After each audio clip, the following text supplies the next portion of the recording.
प्रथमाष्टमी मार्गशीर मासर प्रथम अष्टमी को प्रथमाष्टमी कहा जाए। हेले काहींकि गीतारे भगवान श्रीकृष्ण कहिसंती मासानं मार्गशीर अहम् अर्थात भगवान कहिसंती मास मध्यरे से निजे होचंती मार्गशीर। तेणु मार्गशीर मास जे सबु मास मध्यरे उत्कृष्ट एथिरे कोनोसी दिमत नाही। एही आधार पूर्व काल ओडिया पांजी गणना अनुसार मार्गशीर हेउथिला प्रथम मास।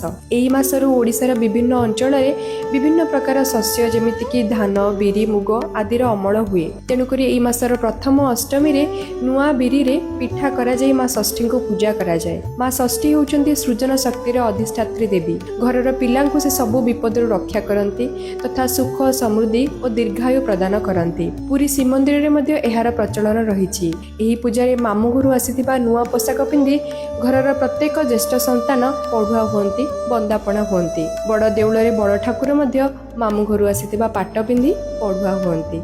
जय जगन्नाथ। तेबे कमेंट रे जणांतु बड़ ठाकुरଙ୍କ मामु घर केउठी।